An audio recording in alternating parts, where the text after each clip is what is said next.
There's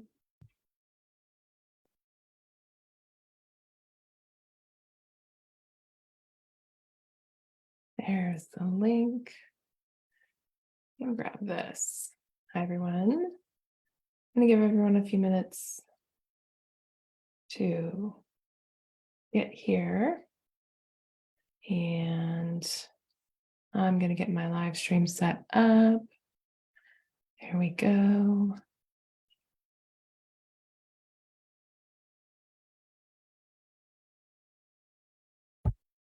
All right. Welcome to today. We got another minute before it's time to start. So I will give it a minute. I'm excited. I'm always excited for this stuff.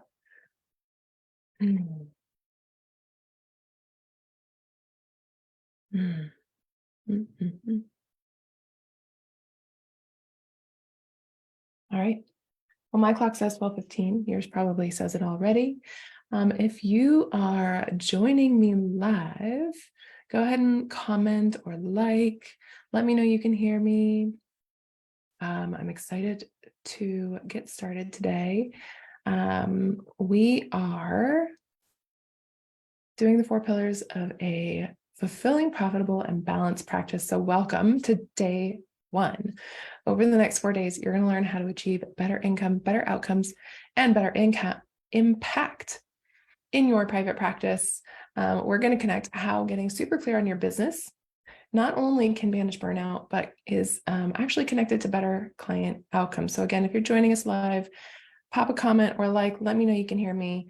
If you need the worksheets, if you haven't signed up for the worksheets, you can grab those at Balanced Private Practice /4 pillars. The link is about to go in the comments. If you need that, you can grab the worksheets there. All right. There it is. We're going to get rolling. So today is all about your vision and values. This sets a foundation for creating practice that serves both you and your clients so you can make the biggest impact. For those, before we get into that, for those who don't know me, I want to just do a quick introduction. I'm Audrey Shane. I'm a licensed therapist in California. I have a fully online private practice, and I am a business coach, and I help other therapists find balance and fight burnout by designing a practice that supports their life first. Now, this vision and values piece is a huge part of how you start to create a foundation for building a practice that's going to support your life first. I think a lot of therapists actually skip this part when they're creating their practice. They skip over the vision and they might have some ideas, but they don't really formalize it. They don't really write on it, and they don't take the time to fully appreciate why they're doing this. And being able to do that actually informs how we structure our business, how we schedule our time, what we prioritize. Our vision and values dictate and inform our boundaries, our policies, our fees, and everything about our practice. It becomes the why behind everything that we do in our practice as a business owner and also often as a clinician as well. The cool thing about this is that it's going to be different for everyone. Why you're doing this and why you are structuring it in the way that you do and why you're getting into private practice is going to be unique to you. And while there are some similarities in terms of wanting more freedom, more flexibility, better income, there are other particularities that are going to be specific to who you are and the life that you want. You are a therapist, but you aren't just a therapist. You are a business owner, and you might also be a parent, a caregiver, a partner, and so many other things. As a business owner, you have the opportunity to create something that is truly yours, and you're able to give your best, do your best, not just to your clients, but to yourself and your loved ones without sacrificing yourself. When we're in alignment with our vision and our mission and our purpose, we're able to do that. Now, creating an aligned vision means that you're able to show up for your first and your last client the same every single week, and you come away from your work week with something left to give yourself, to give the people in your life. Having a clear and aligned vision for your practice means better client care because you're able to show up for all of your clients and you have that same ability to give presence to yourself and the people in your life, which in turn makes you a better clinician overall. The problem is that we have been fed messages that promote overworking, self-sacrifice, and burnout. This is why it's so important, right? In our profession, emotional bandwidth is part of what we provide and needs to be protected. And we are told things like you can't be full without taking insurance. You'll have to work evenings and weekends. Clients prefer in person, so you can't be fully online. You have to work with anybody that comes to you. You're not in this for the money. And what if you're the only person that can help this client? I'm really curious if you're here with us, if you're watching, what are some of the messages that you have heard that promotes imbalance, promotes burnout, and promotes self-sacrifice in our field? I'd love to know what you have heard. There are so many. It's pervasive in our field.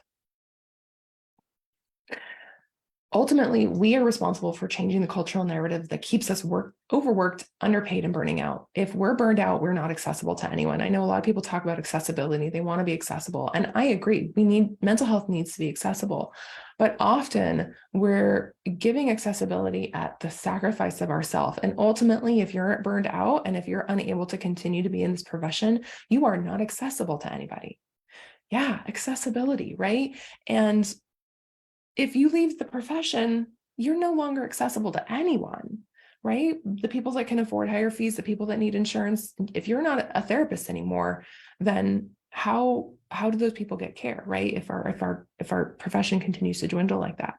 And if you're burnt out and continuing to push through, how accessible are you really to the people that need you, both as clients, but also in your life?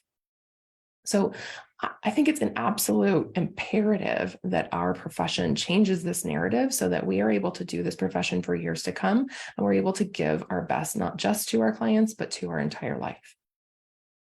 The reality is many of us are called to serve, and we got into this profession because we want to help other people. I know that that's true for every single one of you.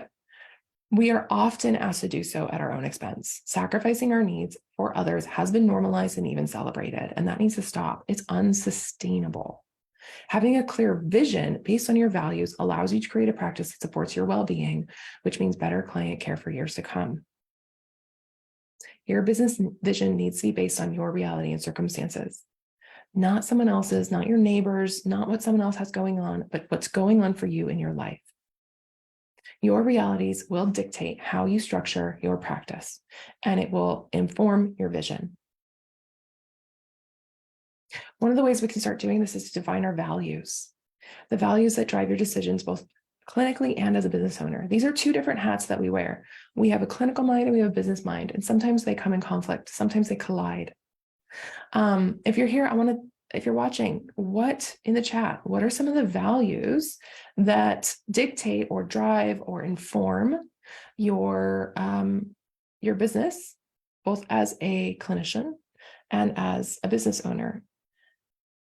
Things like giving the first client the same service as the last, having energy and bandwidth left at the end of the day for myself and my family, saving for my retirement, paying down my loans, finishing my notes every week during business hours, not on the couch on the weekend watching Netflix, but actually during business hours while I'm working, during the time that I intended for work. Modeling for my clients, right? Practice what you teach. If you are operating your life in a way that is inconsistent with what you want for your clients, what does that mean? What needs to change?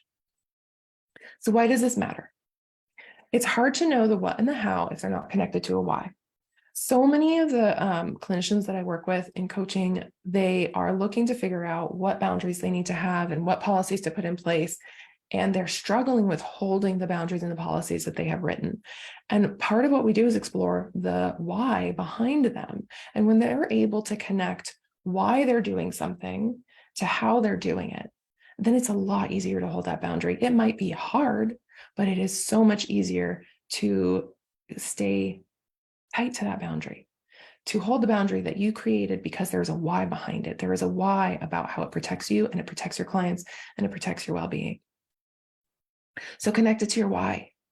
Making decisions only from clinical mind often leads to some of those issues we talked about before, right?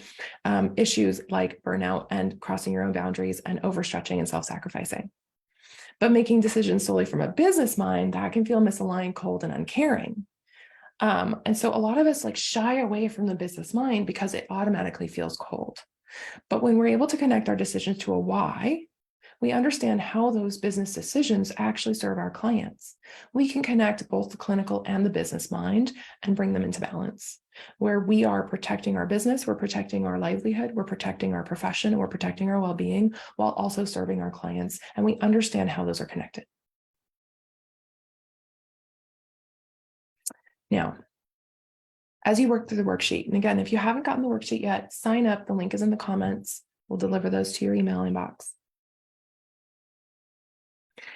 As you work through these questions, I want you to allow yourself to dream really big, right? Get specific and dream big. I want you to identify the things that you need and want for your life and your practice, because these are the things that will allow you to show up fully in all of your identities, in all of the parts of yourself, and all of who you are. Because when you are well, you can give the best to your clients, yourself, your kids, and your family, and your loved ones. Right? When we're able to look at the specific things that we want for our life and put them into the context of how we create our business, it then informs how we structure everything else. It is a foundational piece. And doing so, like I said, leads to better client outcomes. We know the research says that when you are well, when your mental health is taken care of, your clients do better. So it is imperative that we start taking better care of ourselves. Some of the things that I'll share a little bit about my own values and visions here, because I think that can help when you can hear other people. But I also want to say, like, mine are mine for a reason. I have a husband that's not available often, so I can't work nights and weekends. I have twins that have some additional needs, and so I need to be available to respond to those when my husband can't because of his profession. So I've had to create and structure a practice in a way that allows me to show up for my kids, that allows me to show up for my family, that allows me to be more flexible. I've had to respond to the changes in my family by adjusting my practice policies and adjusting how my practice runs. And I want the same for you. So whether you are new to private practice, just starting out, or years in, it's never a bad time to assess your vision and values based on the circumstances of your life. Now, check out those worksheets. Let me know what you think. Let me know what you discover as you work through this. I would love to hear. Come back, drop it in the comments, come into the group. Let me know what came up for you. And then tomorrow, we are going to talk about how this looks in reality. We're going to put this into a structure where you can take your vision and your values and you can put it on paper in a way that shows you that it is possible to have these things in your life on a daily basis. So I'm excited to see you tomorrow. Have a wonderful rest of your day. Bye.